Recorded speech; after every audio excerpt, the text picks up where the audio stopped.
Hello and welcome to episode 54 of the Kicking Back podcast. Today I'm joined by Karman, who is an avant-garde art pop musician based in Liverpool. She's inspired by Japanese visual cave movement, 90s trip-hop, industrial and other subcultures. Hello, Karman. Hi. How you doing? You okay? I'm good. Thank you very much for coming on today. I'm looking forward to having a bit of a natter and hearing your music. Having me on. It's all right. And of course we're joined with Ella as well, who is from Where Are the Girl Bands. Hi, Ella. Hello. How are you? You okay? I'm good. I'm very excited. Yeah, I'm excited for this little collaboration that we've got going on over the next few episodes. I think you guys are going to hear some really lovely music. So, Karman, Hi. for people that don't know who you are and what you sound like, could you give me an example of like 3 artists that you think you sort of take influence from, and are there any sort of stories or anything behind that, behind each artist? Number one, first and foremost, Björk. She's basically my god. I love her. I'm obsessed with Björk. I own, literally, I have this weird thing you can buy that was like a limited edition merch thing where there's essays about Björk in it. Oh, right. And I have read them all. I have quite an obsession with her. I have all her DVDs as well. Okay. What did you learn from the essays? Was there anything interesting? Basically, that she's just as amazing as I already knew she was, but even more, essentially. But yeah, it's. I guess one of the biggest things I've learnt from Björk is literally fucking nothing matters. Like when it comes to music, like Right. the more you treat it like you need to get everything right, the less you're gonna enjoy it, and thus the less it's gonna move people. Because if you're fussing about, like, I don't know, say you don't think a lot of people are gonna like the song, so you want to make it more commercial sounding and stuff, then you've already lost. You've already fucked up. But yeah, stuff like that. And then also, I mean, as for a story about how I got into Björk, I think my dad listened to Björk a lot when I was little.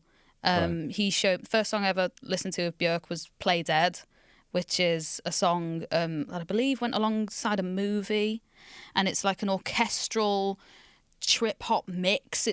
But it's like, it's got the trip hop beat, Yeah. but it's so dramatic and so loud and impactful, but it has these moments of like quietness, and I think that song massively influenced pretty much every song I've ever written, because that concept of like tension and release and the loud and the quiet and the dynamic changes, all those really important things from, like, for me when I'm writing or I'm producing and stuff, all those things are in that song. And also strings, I use a lot of strings. I love strings. And the way that she sings, I'm also very influenced by. The growling and the really powerful, Yeah. overt loudness that's like unadulterated, pure voice. I think that's something I really picked up from her. And yeah, I've been a fan of her for years and years. For a second artist, I'd say Tori Amos. I don't know if I know Tori Oh Amos. my golly gosh, you must know. She's an iconic woman. Okay. So what's the vibe of Tori Amos? Then? Tori Amos is a very singer-songwriter, but not in like the usual sense of, because she was very big around the 90s. Most singer-songwriter acts in the 90s were guitar and voice, but Yeah. she was a pianist, and she is one of the most amazing pianists just ever. Like, if anybody wants to know how to really create extremely emotive music, you need to listen to Tori Amos. And also, if you're a pianist, you need to listen to Tori Amos. Her songwriting as well, she's got so many gut-wrenching songs, and they just like go right inside you and just do this with you, just get you like fucking twist you around and everything. It's like you've been through gestation. You get literally. It's like you've been eaten and then you've come out and you're a new thing. Wow. Like you're not the same. Oh my god. She takes you on a journey to the point where you don't, many. I mean, from being someone who studies music at uni and stuff, a lot of us, one of the big things they make us pay attention to is song structure, and what is strong song structure and what is weak song structure and all this stuff, purely because, I mean, a lot of the shit they try and tell us is stuff to do with like what'll get you on the charts and all that crap. Sure. But the thing about Tori Amos is you don't even notice the structure because it all just makes sense. Yeah. The whole thing. You never feel like you're kind of awkwardly being thrown into something. It feels like you're having an epiphany. That's how I describe it. It sounds like an epiphany. You are giving a hard sell for Tori Amos right now. I love Tori Amos. I'm obsessed with her. There's a video of her playing with the pianos in a piano shop in England. Right. And it's the unbridled, like, instinctive joy that she's getting from just messing about on a piano. And it doesn't have to make sense. It doesn't have to be amazingly classically correct. She can play literally anything and it just sounds gorgeous. And I guess the big thing I learned from Tori Amos as well is that you can play anything with intent and then that makes it music. It doesn't matter what the notes are or if it's out of tune or whatever. If you've got intent, then it becomes music. So, her.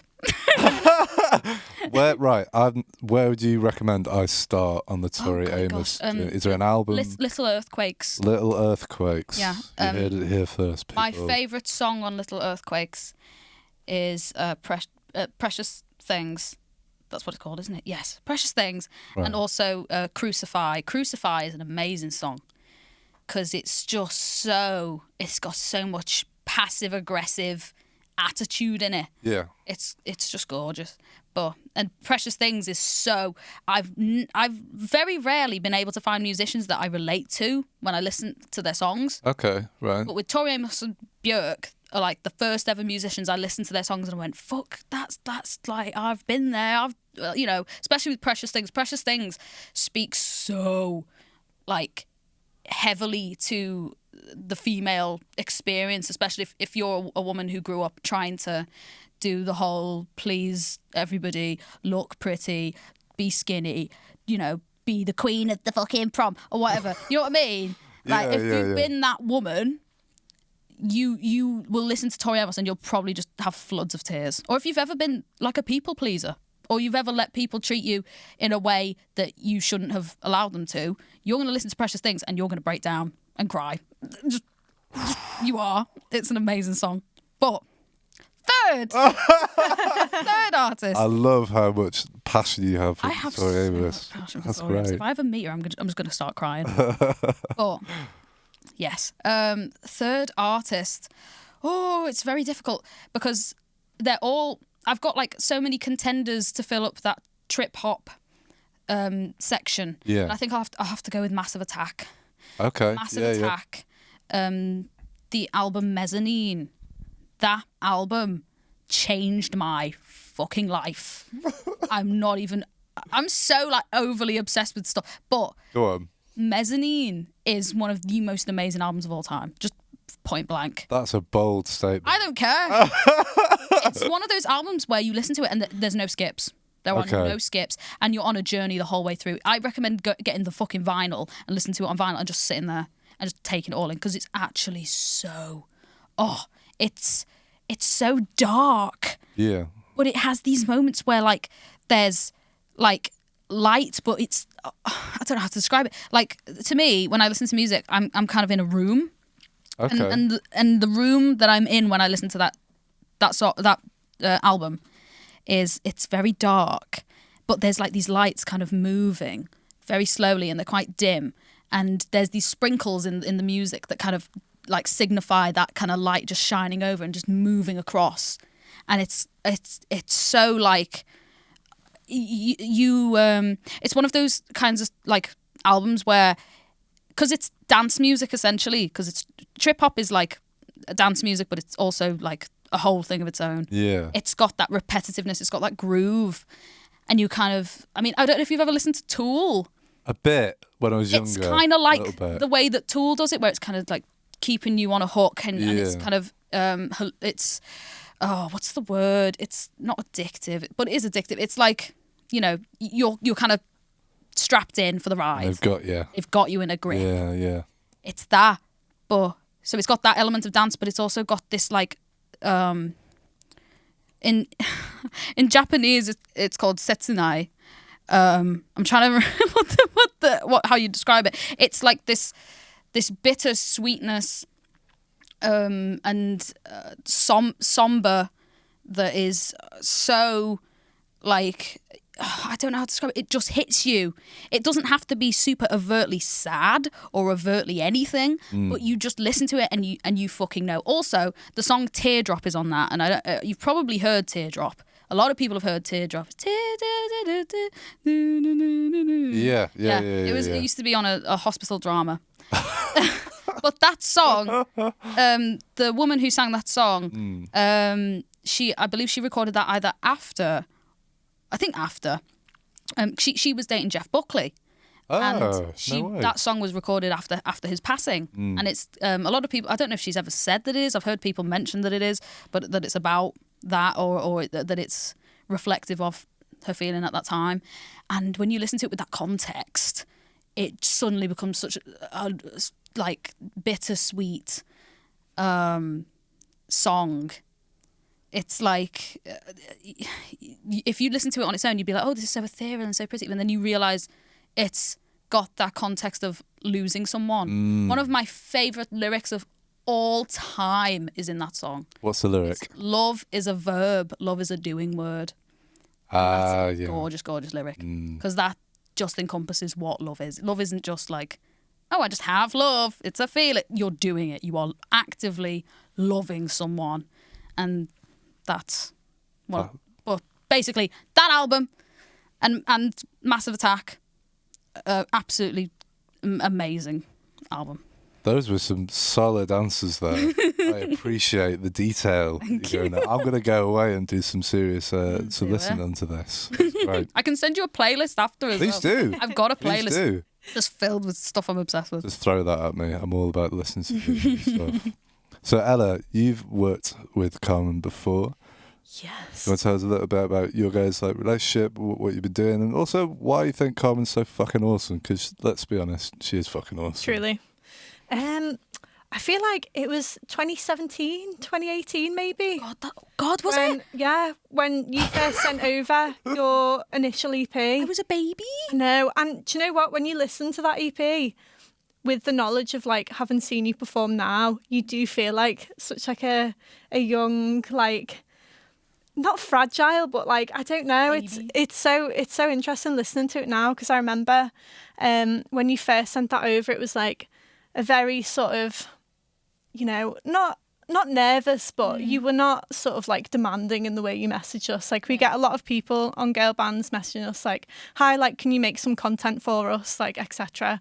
I remember Karman messaged us and was like, I've just released this EP, like, I'd really love to like hear your thoughts and all this sort of stuff. And you know, we always love listening to people's new stuff, but I just remember listening to it and being completely like, what is this? Yeah. Like, what is this? Yeah.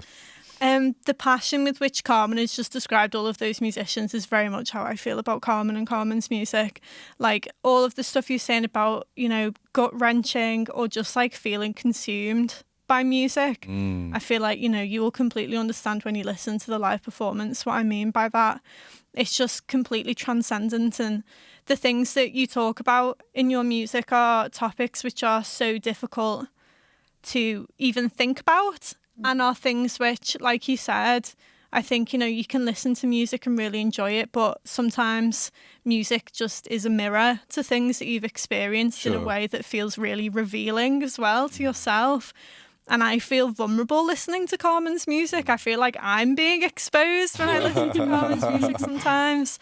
And it's just, you know, from every level, from the production to the lyrics to, you know, the vocals, just unbelievable. Like, I just wanted more. I just wanted, like, to work with Karman and to, like, see more and hear more. And, you know, it's always a pleasure, even just to talk about music. Like, obviously you've just had a fantastic display of like the passion and the wisdom and, you know, the care that goes towards music. And yeah, I think we wrote up a little review, And we were constantly watching out and seeing for any opportunity to work with you. And Eve, who I run Where Are the Girl Bands with, we will fight over making content about Karman's music because we're both just like completely enamoured. And we had a Halloween gig in Birkenhead. All right. And the concept of the gig was that we wanted, rather than sort of basing it around genre, we just wanted people who had general kind of spooky vibes. And Karman fits the spooky Straight vibes in. very well. Yeah. And it was just fantastic. Like, you know, I was a massive fan before, but I think your stage presence is just incredible. And like how you sort of drop into the feeling of the songs and everyone else sort of just like plunges in with you. And it was so nice because it was like, the idea of the Halloween gig was that it was sort of like a party, like everyone came in costume. But I think when you were on stage, everyone just sort of like dropped into this like super intense like headspace of the sound. And it's just incredible. And then your most recent EP was just, I went completely overboard. Like for those who don't know, like on our Instagram account, we do sort of like interviews and features and reviews. And when the EP came out, I was writing like full essay about each song. Like it's just incredible. And, you know, I think we're really passionate, obviously, about representing women in music. I think Karman speaks about that in a really complex way. About how, you know, your experience as a woman is so filled with these overlapping experiences and these sort of contrasting experiences and contradictory experiences, and definitely that thing of constantly fighting against that people-pleasing instinct and knowing that the way people treat you is wrong, but also knowing that sometimes you fall into the habit of just like existing in that space where you are being treated in a certain way and you are sort of like modelling yourself in a way that people want you to be and people want you to look, and you know, the things people want to hear from you. And Codependent, I think, is a song which really encapsulates that of like, I feel like in the song you're constantly dipping in and out of like rejecting the experience and then like falling back into it and like accepting it and then pulling yourself back out. And it's like, I feel like that's so true of the experience. It's something, you know, that's quite hard to speak about because sometimes you feel guilty about that,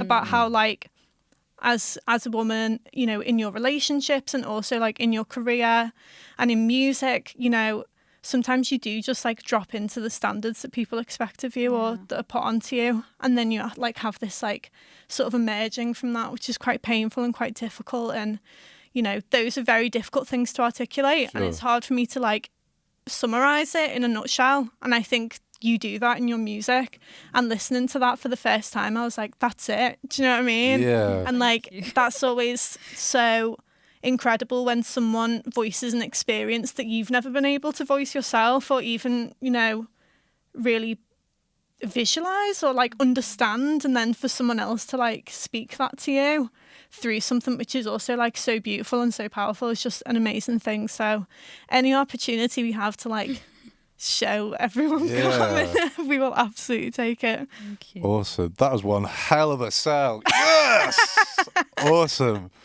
No, I mean I agree. Like when you sent over like artists and suggestions for this, like you were the first one. I think you might have been the first one that I listened to. I was like, holy fuck. Like, if everyone is this fucking good, I'm going to have a fucking whale of a time. The music is so, like, visceral and, like, just, I don't know, it's all those things you were describing about, like, Björk and Master Zach, and, like, you sort of, like, drawn in. And you're sort of, like, in the space, and you basically don't get out until the end of the song. Yeah. It's completely the same with, like, listening to music. It was just so, like...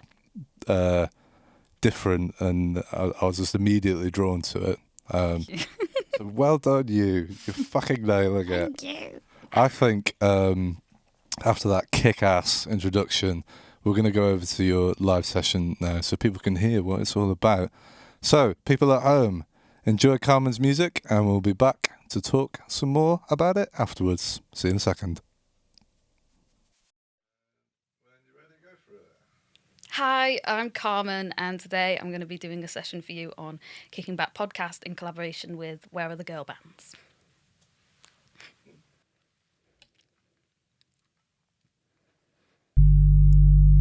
Crackle like pigskin, make sure that shit don't slip from your lips then. Open up the dustbin, throw your heels in. It's time I taught you. If I could write a million songs about one person, I would. Doesn't mean I should, but baby, if I could. Sleeping in a pool of blood to keep it cool, because it isn't worth crying over what I shouldn't. I never get what I want from love. I never get what I want from trust. I never get what I want because I want too much, too much.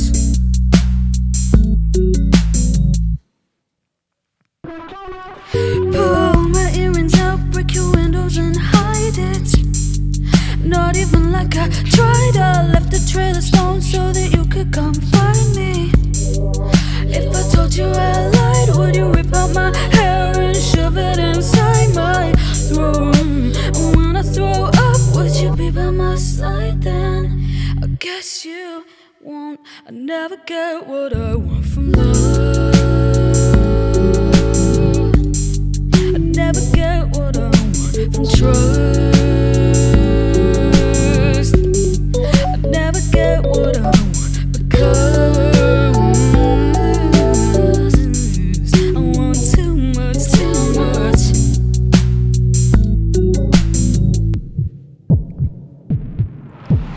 I don't get no love because I want too much, because I need too much, because she's just too pretty. I don't get no love because I try too hard and that isn't enough. It's his fault he don't love me.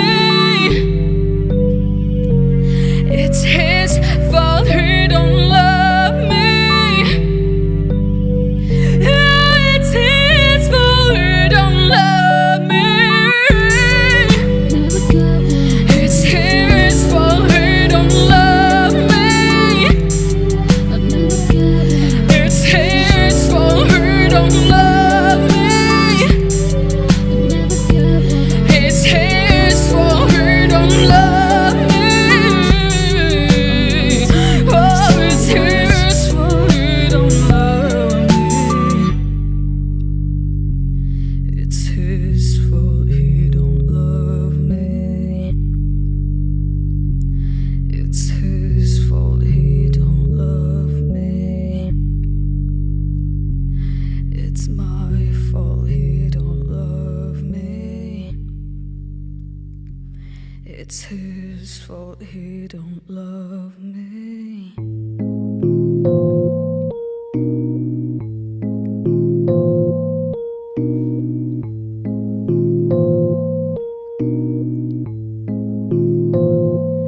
In my sleep, I hear words in shapes. I hear each footstep like semitones on my piano. Dissonant, sharp. If I ever need to leave, I can just say these three words, but my mouth is sewn shut.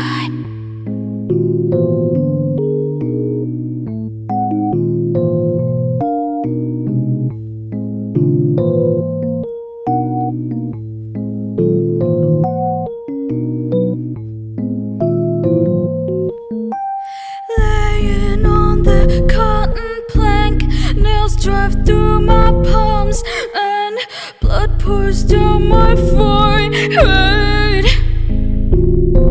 What good is being God if you are bound to one place?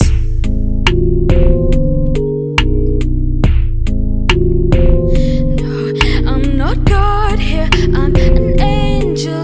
No, a cloud, yes, a cloud. For a cloud cannot be touched, a cloud cannot bleed, a cloud cannot feel.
takes hold of my hands, try to detain me. He erased all my friends. I'm so dizzy, repeating all the patterns because they hold me. My ancestors did the same. When they burned me, they tried to deny what it was planned for me. The moment I learned to say something ain't right, something ain't right.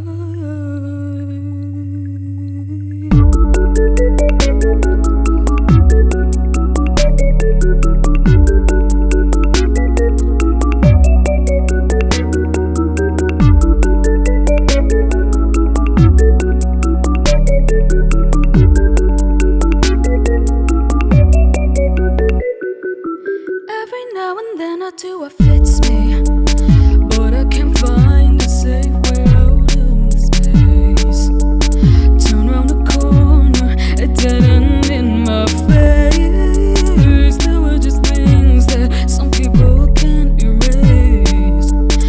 I should try harder, or I'll just be replaced. It's so sickly the way I just jump on a wheel, still spinning. I've got nowhere else to go, and time's thinning, and nobody knows how it feels.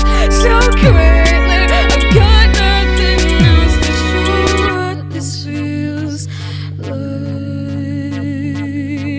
what this feels like. Tell me what's right. Tell me what's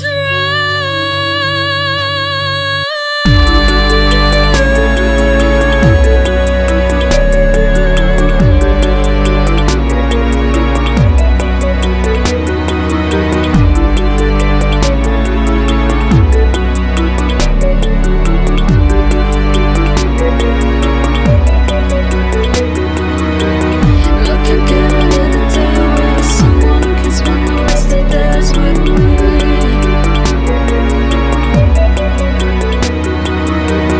Looking good another day away to someone who can spend the rest of theirs with me.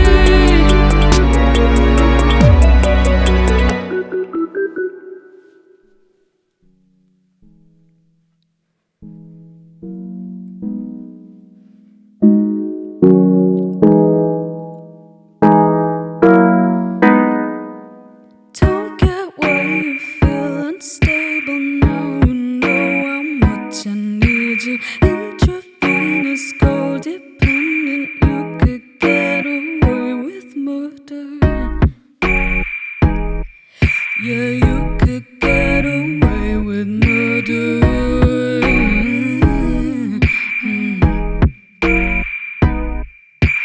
Wish I made you feel deserted. Maybe I would feel much better. I can't bring myself to hurt you. Must be something in the weather. Maybe I'm just too nice to people who aren't nice to me.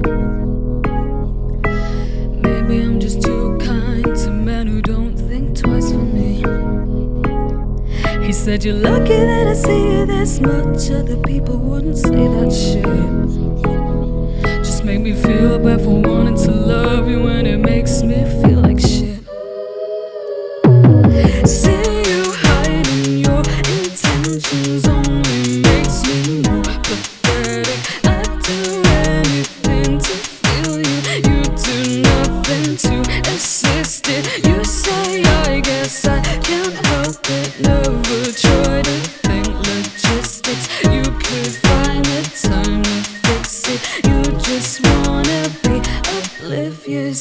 Can you hear the birds outside? Can you hear the wind is crashing? Well, I just wanna stay inside. Don't exist until you're with me. Guess sometimes I wish I died.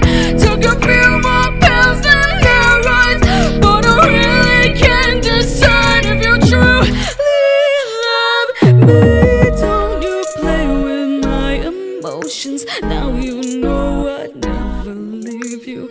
It's so hard to trust a person with the only good part of you. I don't wanna be a victim. I've been so humiliated. That's why I've been AWOL lately. Why not take advantage of me? Yeah! Woo! So, Karman, where can people find your stuff online? Instagram, I am at Karman 121001. YouTube, I am just Karman, and Spotify, I am also just Karman, and all streaming services is the same. Thank you. Thank you. Welcome back to episode 54 of the Kicking Butt podcast. You've just heard a fucking delightful live session from Karman, our guest today. Well done, Karman! Woo!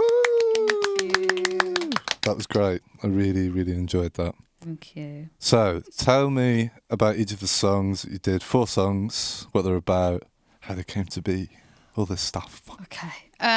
First song, I Never Get What I Want From Love. Blech, I hate saying song titles. But I Never Get What I Want From Love. That song was one of...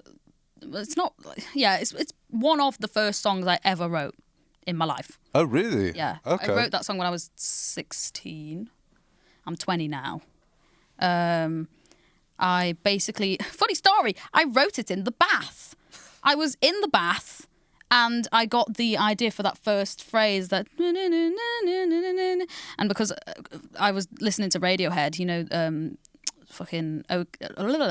which song is it? Oh my God, I've forgotten what song it is. It's on OK Computer. Paranoid Android.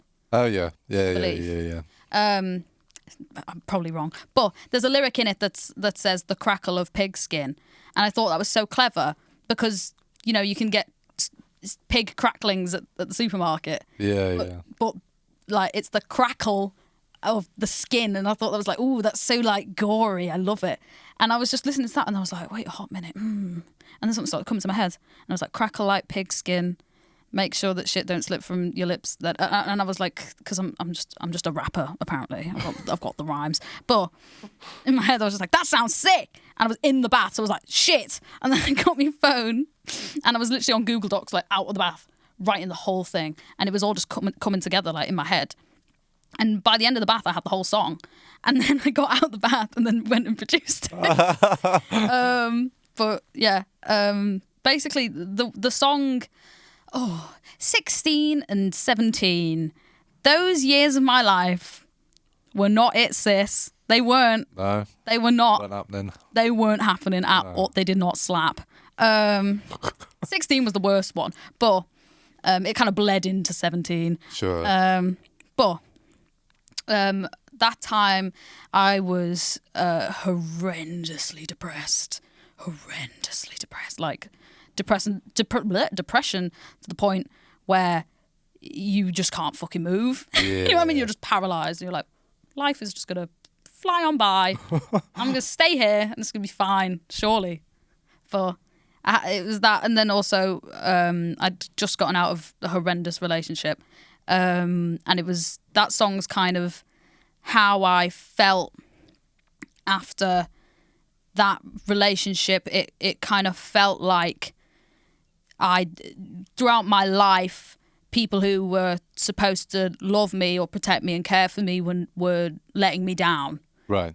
And that's where the I never get what I want from love thing comes from. And it's also quite a selfish kind of sentiment as well, because it's kind of like this, I deserve that. And of course, everyone does. But when you're super depressed and you've got really low self-esteem, you don't actually believe that you do.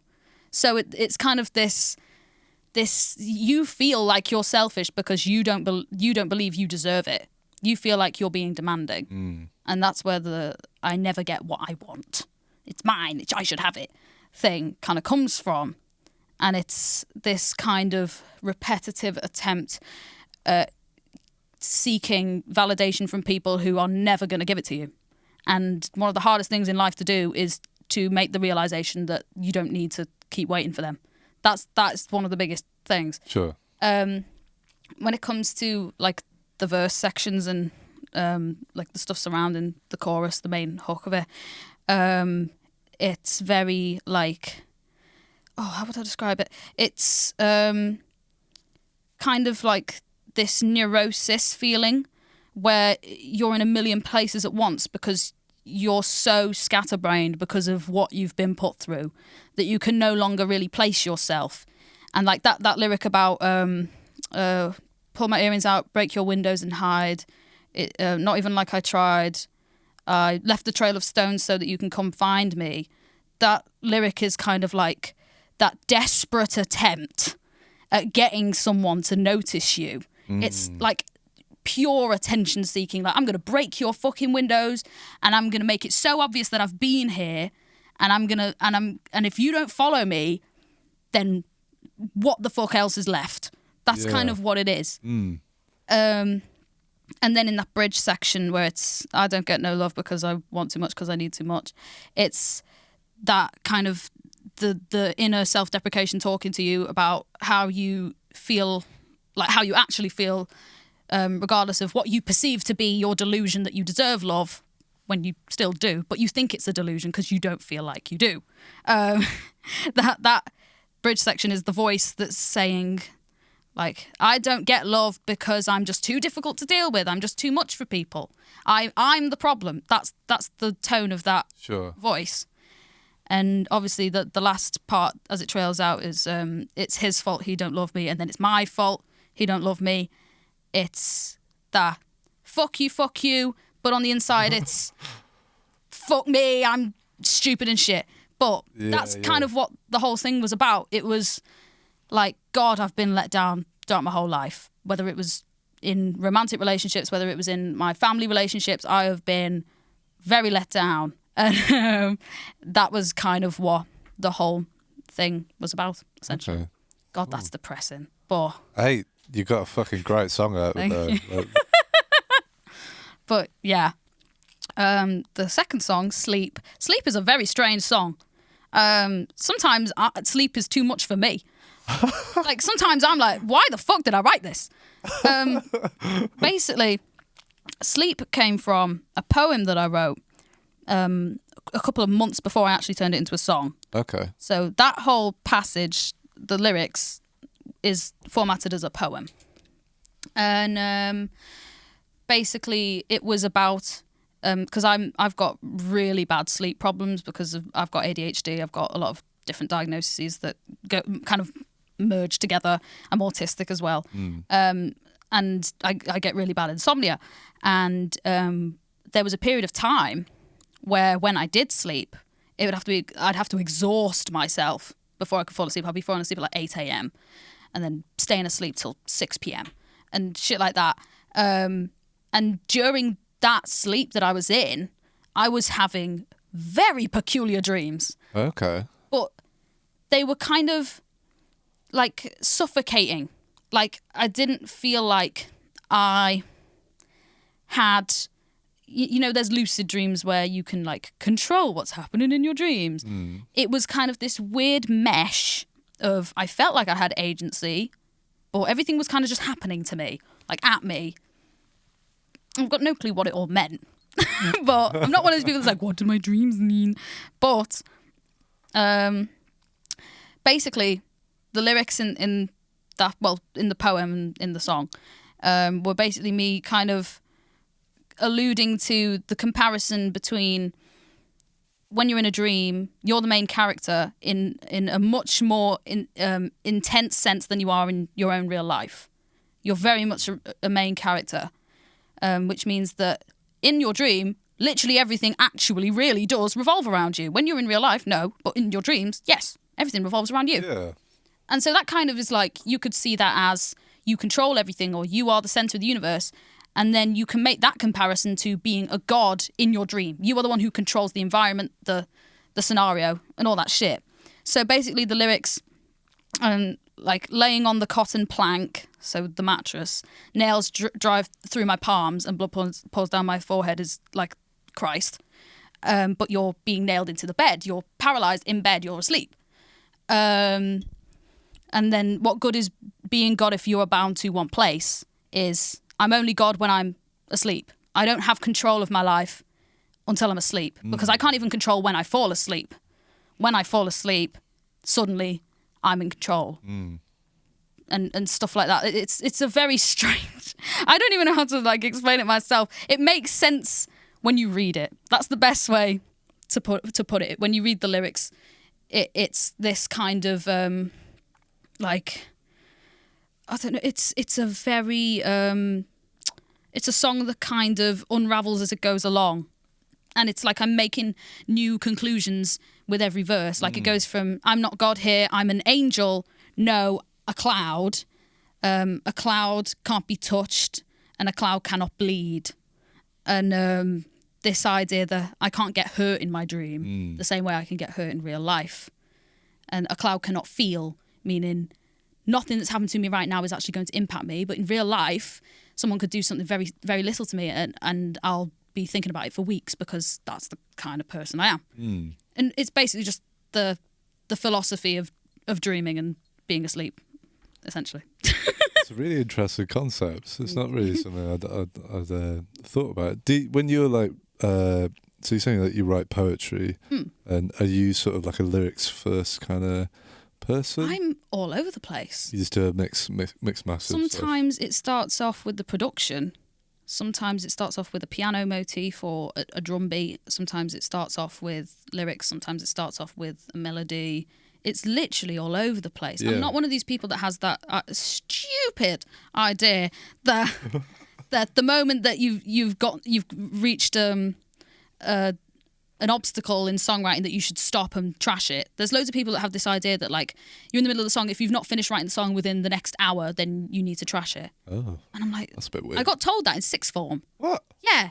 Doing music in sixth form. That's nonsense. Tis nonsense. Tis bare nonsense. But it's basically I've got like little verses that just sit in a bank of shit I've got. Yeah. And then one day I'll be writing one song and I'll be like, oh, you know what would go with that? That one I did earlier. Because I'm always writing lyrics about all sorts of different things. And then suddenly I can make a song out of all. It's like Jenga. I can just shove them all in, make a little Jenga tower. But yeah, that's essentially a lyrical Jenga tower. A lyrical Jenga.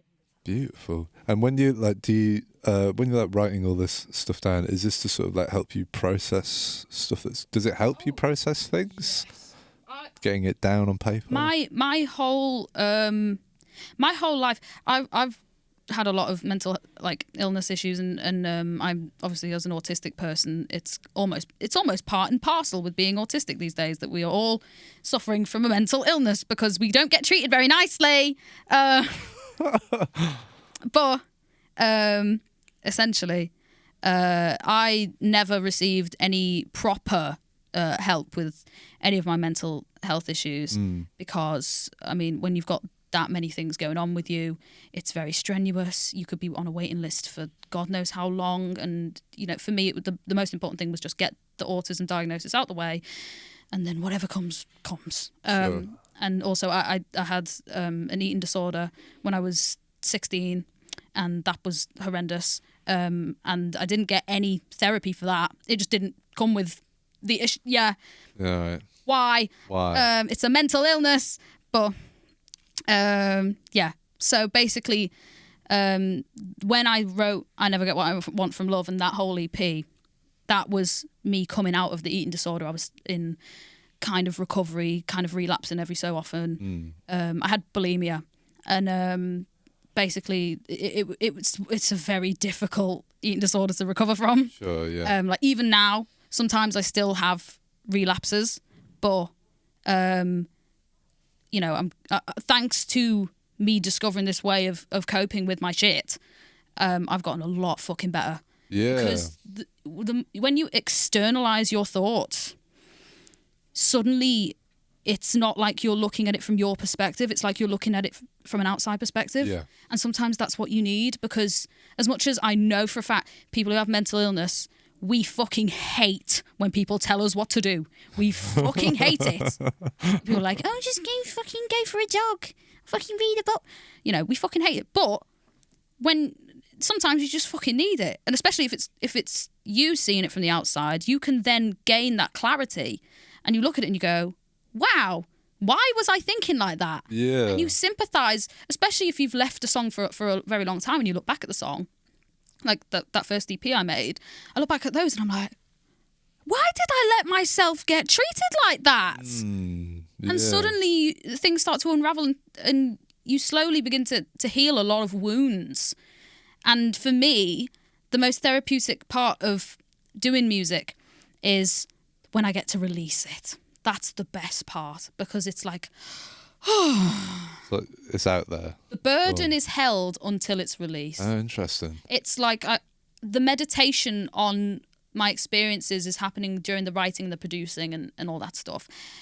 And I get so eager to release because, and I know that it's time for me to let go of those feelings. Right, yeah. When I start feeling like, I want to put this out there, it needs to get out there. I start getting tired of listening to it because I am so done with the attitude I had at the time when I wrote it. And that's one of the things, when I made Akuma, I made a post about it and I said in the caption for it that like the attitudes that I express in Akuma might not actually be how I feel now, but it was definitely how I felt, and that's still valid. It still meant something. Yeah. And I don't want people to listen to it and think, yeah, I've got this attitude and I'm gonna feel like that, because a lot of it is just very like it's just not the right way to be put in your head when you're in the situations that EP talks about. It's mainly a vehicle for the empathy more than it is a vehicle to influence anyone. But Sure. yeah. Anyway, third song. Pathology. Pathology is a very heavy one. It's got a lot of layers. It's basically, I was watching, I don't know if you've heard of Iyanla. Yeah, how do you spell that? I-Y. Oh God, I'm running out of room here. I-Y. Oh, E-A-N. A-N. L-A, I think. I don't know if I'm spelling that right. What is it? It's a show that's on the Oprah Winfrey Network. Oprah Winfrey has a network. On YouTube as well. Oh, no but way. Basically, Okay. this very wise woman helps families heal from traumas and shit that's going on in their lives, or grudges that children still hold to their parents and all this stuff. She goes in and she tries to help them and explains things to them and helps them make like steps towards healing. And I've been watching, I was binging it. And then the concept that she brought up was family pathology, which is the concept that trauma and things that you are like more likely to have problems with are inherited from generation to generation. Okay. So in my family, we've got, I don't know if I want to get into all of it, but we got shit. There's shit. Yeah. Shit going on there. We've got some shit going on. Got some shit. Yeah. But essentially, I started unraveling it all. And in my head, I was like, fuck. Like, I'm going to end up the same way if I don't sort my shit out. And I could already see it happening at the time that I'd found this content. And it really helped me. It didn't only help me figure out my own issues and where to start correcting them, but it also made me have a lot more empathy towards my parents.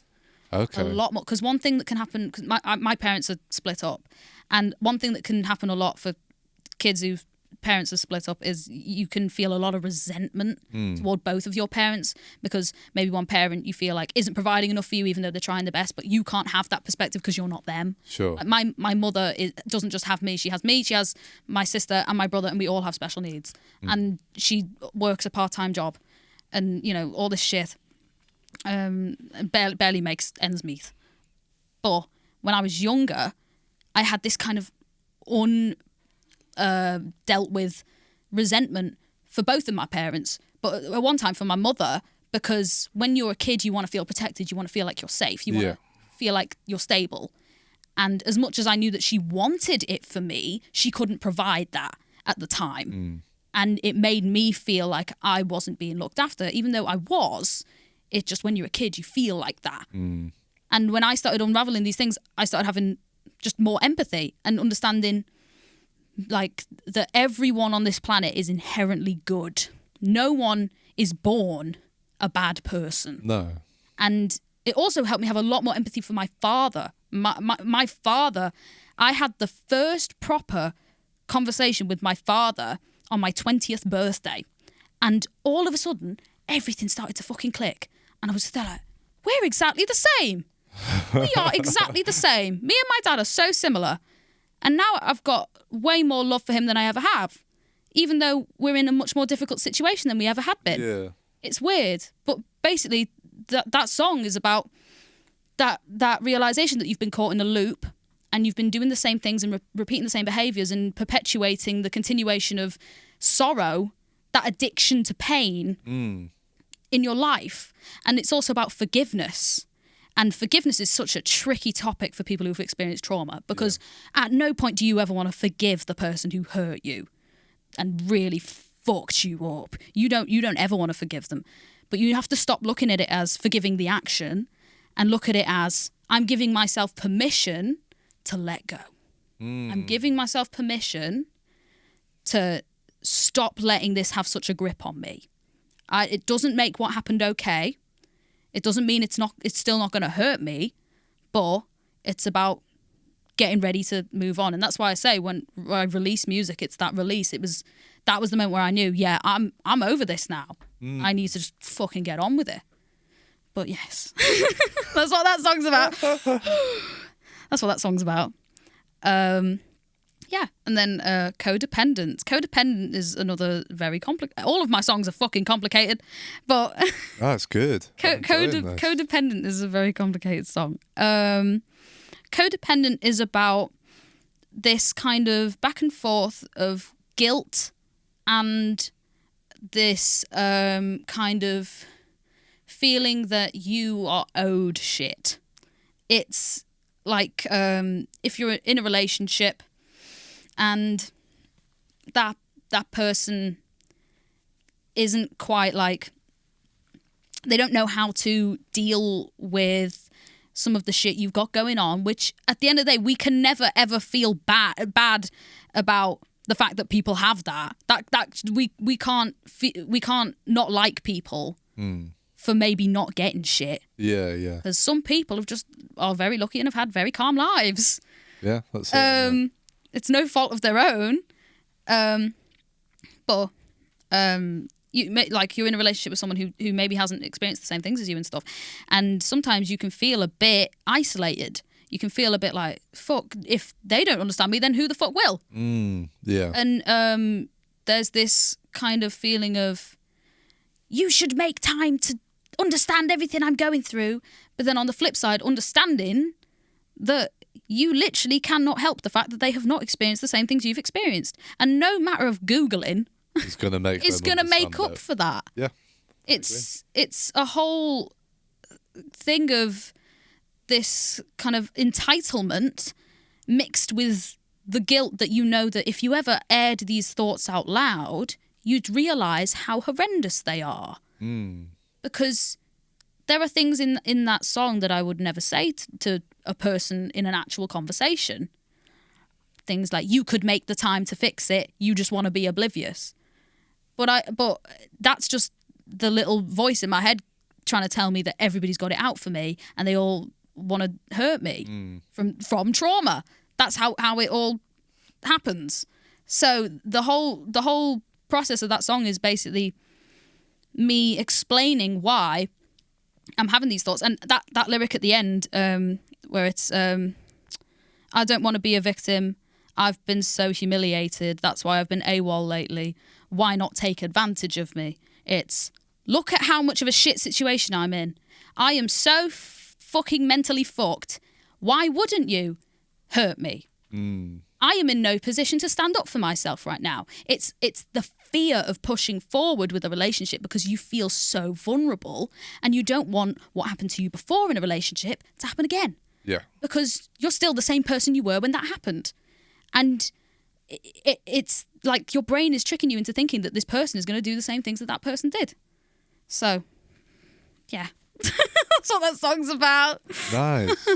This is good. I mean, hearing you talk about all the tracks now kind of makes me like look at it in a different way. But again, going back to like the artists you were referencing in the first half, and sort of talking about that sort of genuinity and that realness from those artists. I think that's what it is that makes your music so attractive and so alluring. Is that you're wearing your heart on your sleeve. Thank you. You know what I mean? I definitely feel. Yeah, that's what's so fucking great about it. So thank you for talking about that stuff.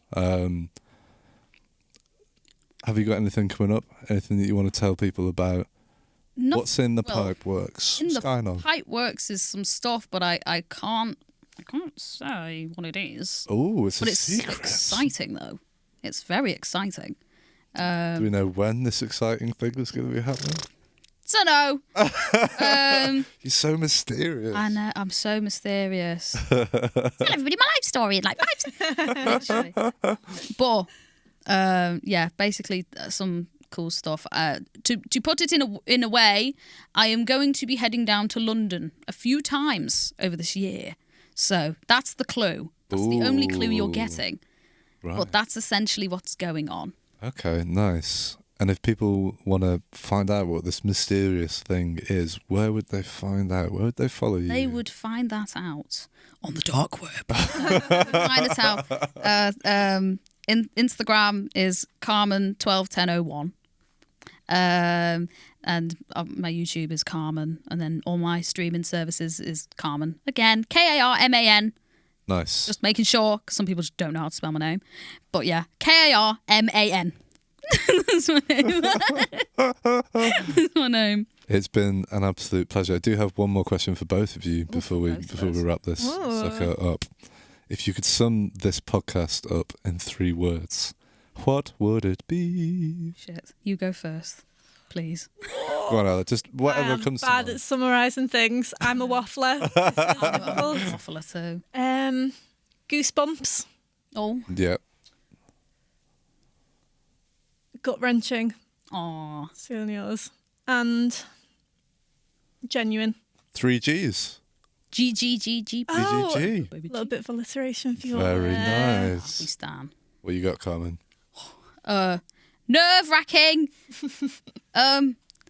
Testing my social awareness. That's not one word, but we'll put dashes between all of them. And tea. Tea. All over a good cup of tea. Delightful. Well, thank you very much, Carmen, for coming on. It's been a pleasure. Your music is fucking awesome. Ella, thank you for introducing me to Carmen. It's my absolute pleasure. Where can people find out all the things that are going on with Where Are the Girl Bands? We are at Where Are the Girl Bands on Instagram, which is where we do all of our stuff. Any gigs, any reviews, any interviews, that'll all be on there. We also are doing some stuff on Spotify at the moment. We have a little podcast of our own with an organisation called Comics Youth, where we're talking to organisations in Merseyside who create safe spaces. So that's pretty cool. Can check that out. And yeah, that's about it from us, really. Just all Instagram. Lovely stuff. So people at home, where are we? Over there. People at home, go and check out both of these lovely people's things that they're going on. They're both brilliant creative individuals. And we will see you again next week for another episode where we're collaborating with Where Are the Girl Bands. We'll see you then. Goodbye. Thank you for listening. Be sure to subscribe to the podcast to catch up on new episodes every week. Also, check us out on our Facebook and Instagram at RecRooms, where you can find out about our other exciting music series. We also have this and all our other episodes of the podcast up on our RecRooms YouTube channel for your viewing pleasure. See you next time.